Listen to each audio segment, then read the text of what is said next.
पति, पत्नी और नौकरानी। शीतल और अभिमन्यु की शादी को 5 साल हो चुके थे, लेकिन अभी तक उनका कोई बच्चा नहीं हुआ था।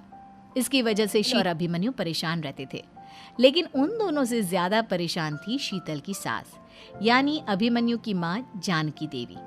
जानकी देवी चाहती थी कि जल्दी से जल्दी उनकी गोद में पोता या आ जाए, और इसीलिए वो अपनी बहू शीतल को लेकर एक दिन हॉस्पिटल पहुंची।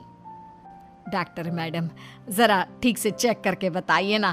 कई बड़े बड़े डॉक्टर को देखा है, लेकिन मेरी बहू माँ ही नहीं बन पाती। मैंने शीतल को बहुत अच्छे से चेकअप किया है। देखिए, बात यह है कि शीतल के अंदर माँ बनने की कैपेसिटी नहीं है। ये आप क्या है डॉक्टर साहब, कोई तो इलाज होगा ना, कोई दवाई दे दीजिए। देखिए, कुछ प्रॉब्लम ऐसी होती है जिनका कोई ट्रीटमेंट नहीं होता। आई एम सॉरी टू से, लेकिन शीतल कभी माँ नहीं बन सकती, क्योंकि उसके यूट्रस में अंदर से ही कुछ प्रॉब्लम है। घर आने के बाद क्या हुआ माँ, कहाँ लेकर गई थी आप शीतल को? अरे कहाँ लेकर जाती, डॉक्टर मैडम के पास ले गई थी, लेकिन तेरी बीवी तो कभी माँ बन ही नहीं। मम्मी जी, इसमें मेरी क्या गलती? अगर अंदर से कोई प्रॉब्लम है तो उसमें मैं भी कुछ नहीं कर सकती। जानती हूँ, ये बात डॉक्टर के मुंह से सुन चुकी हूँ।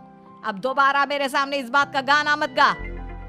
अरे माँ, परेशान होने की जरूरत नहीं है, हम सोचते। अरे क्या सोचेगा तू, जब डॉक्टर कह चुका है कि तेरी बीवी माँ नहीं बन सकती, तो बता क्या सोचेगा तू? कहाँ से लाएगा बच्चा?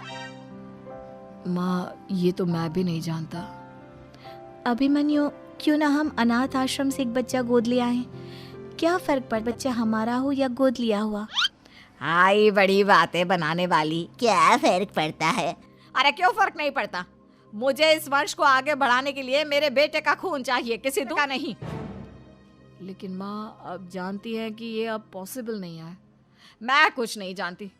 मैं किसी पराये की औलाद को इस घर में अपना पोता या पोती बन के बढ़ता हुआ नहीं देख सकती। मेरा वंश मेरे बेटे के खून से ही आगे बढ़ेगा। लेकिन मम्मी जी, ऐसा कैसे हो पाएगा?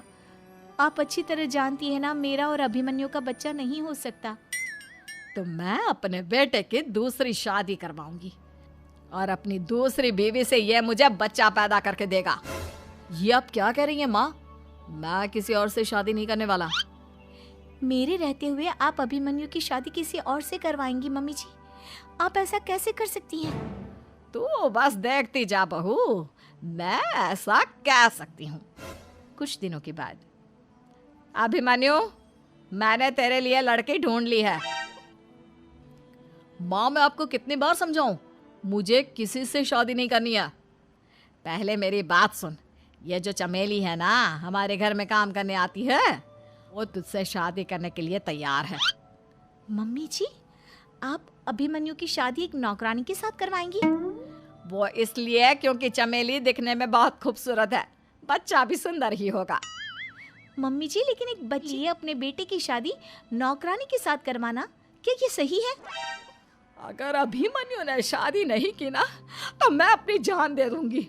अब देख लो, अगर तुम्हें अपनी माँ की जान प्यारी है तो तुम्हें इस नौकरानी के साथ शादी करनी ही होगी। इस तरह जानकी देवी अपने बेटे अभिमन्यु की शादी नौकरानी चमेली के साथ देती है। कुछ दिनों के बाद, नौकरानी से मालकिन बन के तो मजा आ गया। अब तो मैं इस घर की मालकिन हूँ।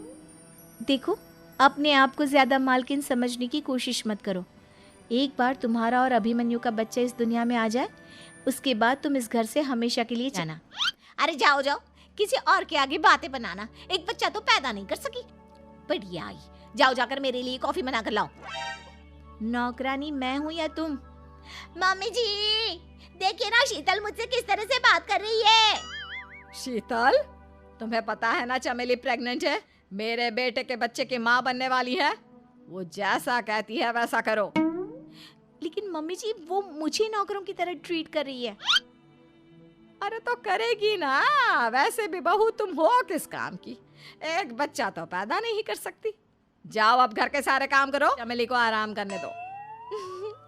थैंक यू मम्मी जी, भगवान आपका भला करे। आप नहीं होती तो मैं नौकरानी से महारानी कैसे बनती। देखो, तुम्हें जो चाहिए सब मिलेगा, खूब खाओ पियो की जिंदगी जियो, लेकिन बस मुझे एक बच्चा पैदा करके दे दो।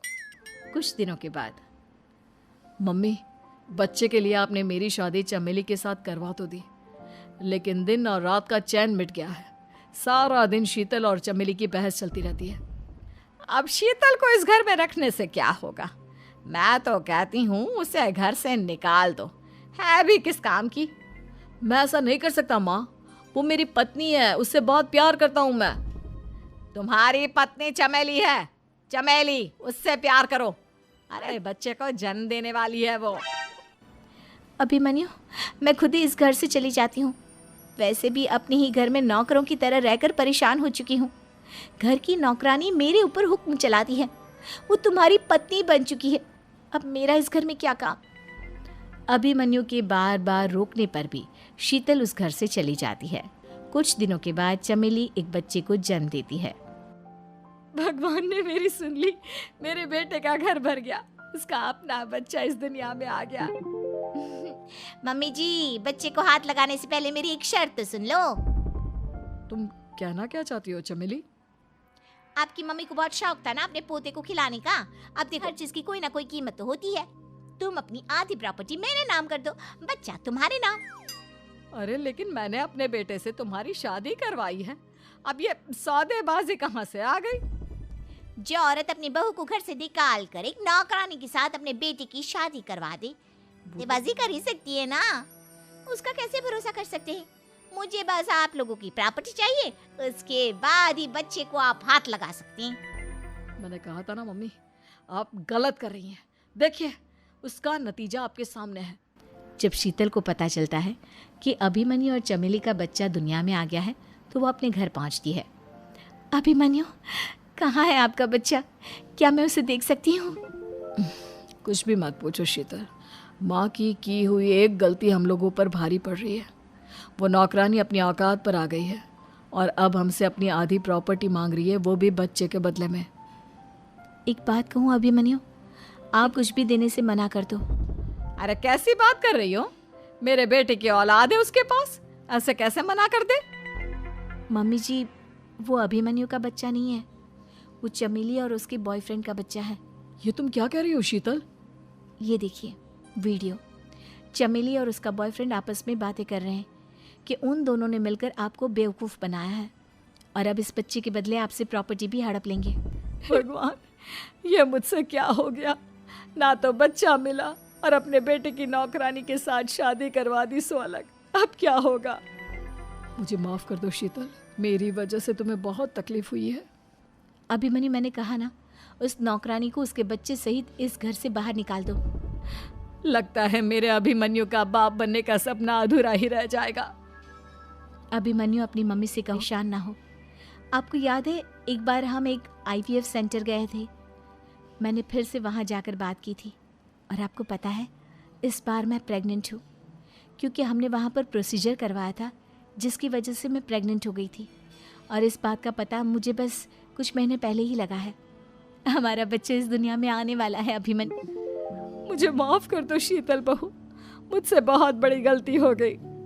कोई बात नहीं माँ, लेकिन अब हमें उस धोखेबाज नौकरानी को इस घर से बाहर निकालना है और इस घर की मालकिन को वापस घर लाना है।